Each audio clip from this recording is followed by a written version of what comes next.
काय म्हणताय? नाही, अमित शहांचं एक विधान आहे, काल मुंबई दौऱ्यावर होते, ते असं म्हणाले आहेत की महाराष्ट्रात भाजपला कोणत्याही कुबड्यांची गरज नाही असं सांगत त्यांनी स्वबळाचा नारा दिला. एक लक्षात घ्या, हिंदुस्थानात बहुतेक ठिकाणी आज सोडून द्या, भाजप कुबड्यावर सत्तेवर आली, कुबड्यांच्या मदतीने त्यांनी पक्ष वाढवला. आज बिहारमध्ये कुबड्या नाहीयेत का? बिहारमध्ये कुबड्या नाहीयेत का? बिहारमध्ये कुबड्याच आहेत. महाराष्ट्रात 2 कुबड्या आहेत ना. मग तर कुबड्या नाहीत तर काय नाकातल्या कानातल्या बुगड्या आहेत का? घेऊन फिरताय. कुबड्या आहेत, पण गरज सर्व वैद्य म्हणून. बरं का? कुबड्या घ्यायच्या, शिडी वापरायची आणि ती शिड्यांच्या कुबड्या फेकून द्यायच्या आणि मग होट चोरी वगैरे प्रकार करून स्वतः सत्तेवर यायचं आणि उपकारकर्त्याला ढकलून द्यायचं. ही भारतीय जनता पक्षाची एक कायम नीती राहिलेली. त्यानुसार त्याने जर स्वबळाचा नारा आता दिला असेल नव्यानं, तो 2014 साली दिला होता. मग परत आम्ही एकत्र आलो, बरोबर, लोकसभेला, विधानसभेला. गरजेनुसार भारतीय जनता पक्षाला कुबड्या लागत असतात आणि गरज सरल्यावर ते स्वबळाचा नारा देतात. आता अजित पवारांची गरज आहे कारण त्यांना शरद पवारांचं घर फोडायचं होतं. मिंद्यांची गरज आहे कारण त्यांना बाळासाहेब ठाकरेंची शिवसेना फोडून दाखवायची होती, मराठी माणसाची एकजूट फोडून दाखवायची होती. आता मला वाटतं त्यांचं ते कार्य संपलं असल्यामुळे त्यांना कुबड्यांची गरज नाही असं अमित शहा म्हणतात. ते त्यांच्या व्यापारी नीतीनुसार वागतात. आधी फोडा झोडा राज्य करा आणि मग स्वबळाचा नारा द्या. ही ईस्ट इंडिया कंपनीची नीती. हे गुजरात पॅटर्न महाराष्ट्रात ते राबवत आहेत. पण भारतीय जनता पक्ष कायम कुबड्यांवरच राज्य करत आला. कायम महाराष्ट्रामध्ये भारतीय जनता पक्षाला पोस्टर लावायला कार्यकर्ते नव्हते गावात. पहिल्या निवडणुकीत जेव्हा युती झाली तेव्हा भारतीय जनता पक्षाला या महाराष्ट्रात कोणी ओळखत नव्हतं, पोस्टर लावायला माणसं नव्हती. हिंदुहृदय सम्राट बाळासाहेब ठाकरे त्या महान नेत्यानं हिंदुत्वाच्या मुद्द्यावर शिवसैनिकांना आदेश दिले की भारतीय जनता पक्षाचंही काम केलं पाहिजे. कुबड्या काय सांगतात? हे आम्हाला कुबड्या शिकवतात, सांगतो ना मी. बाबरीनंतर देशभरात आम्ही निवडणुका लढणार. बाबरीनंतर आम्ही 65 जागी उत्तर प्रदेश, बिहार, राजस्थान, मध्य प्रदेश येथे आम्ही लोकसभा लढणार होतो. बाळासाहेब ठाकरेंची, हिंदुहृदय सम्राटांची लाट होती. अटलजींनी विनंती केली, अडवाणींनी विनंती केली बाळासाहेबांना की तुम्ही निवडणुका लढलात तर भारतीय जनता पक्षाचं नुकसान होईल, हिंदुत्वात फूट पड़े. मैं आपसे प्रार्थना करता हूं बाला साहब कि आप आपके उम्मीदवार पीछे लीजिए. बाळासाहेबांनी एका क्षणात आम्हाला सगळ्यांना सांगितलं की माघार घ्यायची. तेव्हाही नाहीतर कुबड्या काय आहेत त्यांना कळलं असतं. अमित शहा राजकारणात फार उशिरा आले आणि ते सुद्धा व्यापारी म्हणून आले. ते व्यापारी म्हणून राजकारण करतात.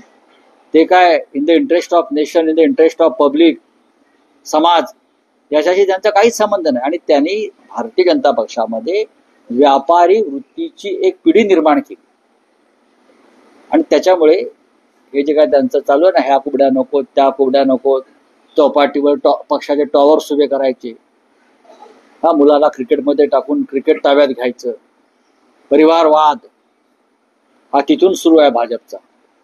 परिवारवाद फक्त राजकारणात नसतो तर कर्तृत्व शून्य मुलांना अशा ठिकाणी बसवणं, आपला पदाचा वापर करून ताकद दाखवून त्यालाही परिवारवादच म्हणतात. रावसाहेब, त्या अमित शहांच्या विधानावर फडणवीसांनी सारवासारव केले. त्यांचं असं म्हणणं आहे की कुबड्या म्हणजे मित्र नव्हे. मग काय अमित शहाच्या याच्यावर सारवासारव कशा करताय? अमित शहा स्पष्ट बोललेले आहे. अमित शहा स्पष्ट बोललेले आहेत. खरं म्हणजे या अपमानानंतर अजित पवार आणि शिंदेनी सरकारच्या बाहेर पडायला पाहिजे.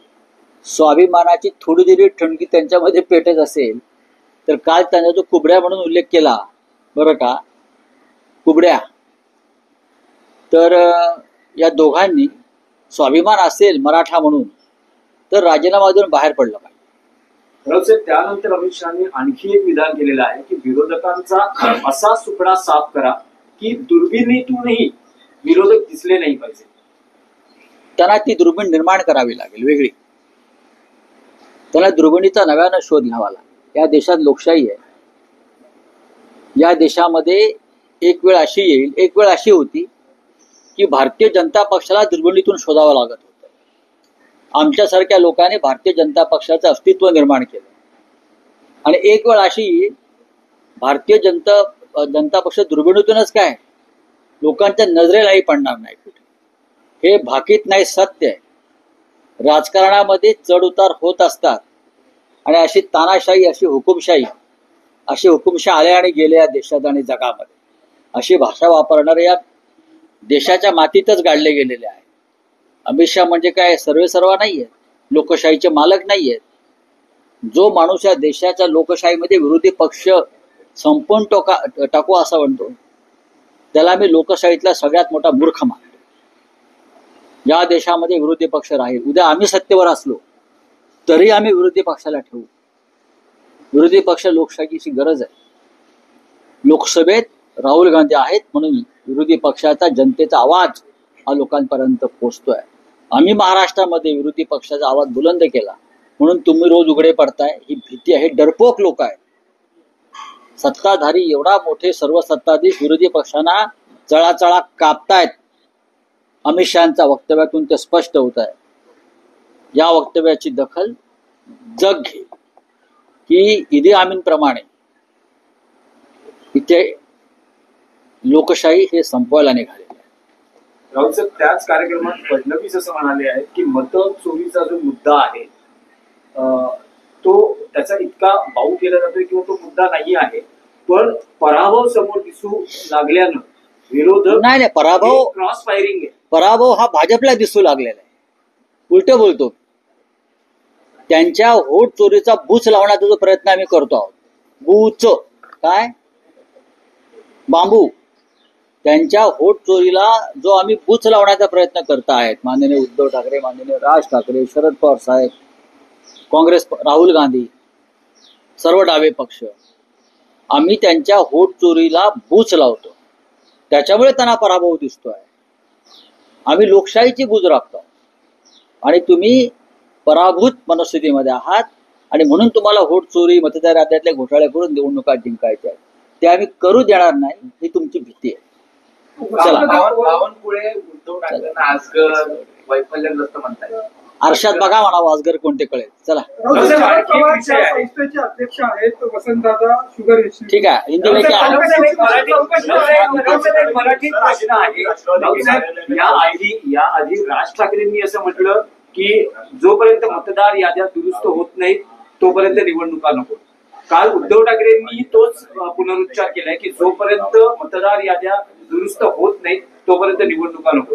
तर एकूण असं मानायचं का की ही वाटचाल सुरू झाली आहे की समजा जर मतदार याद्या दुरुस्त झाल्या नाही आणि तरीही निवडणूक घेण्याचा प्रयत्न झाला तर तो प्रयत्न हाणून पाडला जाईल किंवा विरोधक बहिष्कार टाकतील. अत्यंत गंभीर स्वरूपाचं गुन्हेगारी कृत्य मतदार यादीमध्ये आणि निवडणूक प्रक्रियेमध्ये भारतीय जनता पक्ष निवडणूक आयोगाच्या मदतीनं करत आहे. ते आम्हाला हाणून पाडावं लागेल. हा त्यांना इशारा आहे. तुम्ही जो मला प्रश्न विचारलेला आहे त्याचं उत्तर मी इतकंच देईन. पुढल्या 2 दिवसामध्ये म्हणजे 1 नोव्हेंबरला जो मोर्चा निघतो आहे या सगळ्या घोटाळ्यांविरुद्ध, त्याच्या आधी 2 दिवस बहुतेक गुरुवारी सर्व पक्षीय नेत्यांची एक बैठक होईल आणि त्यात पत्रकार परिषदेमध्ये या विषयावरती तुम्हाला खुलासा केला जाईल. गुरुवारी सर्व पक्षाची एक बैठक सगळे प्रमुख नेते, माननीय शरद पवार साहेब, माननीय उद्धव ठाकरे साहेब, माननीय राज ठाकरे साहेब, हर्षवर्धन सपकाळकर, त्यांच्याबद्दल अजून कोणी प्रमुख नेते असतील, डाव्या पक्षाचे सर्व प्रमुख नेते हे सगळे येतील, एकत्र बसतील आणि पुढली रणनीती काय या संदर्भात ते निर्णय घेऊन आपल्याशी चर्चा करतील. Thank you. Aboli. Subscribe now and press the bell icon. Never miss an update.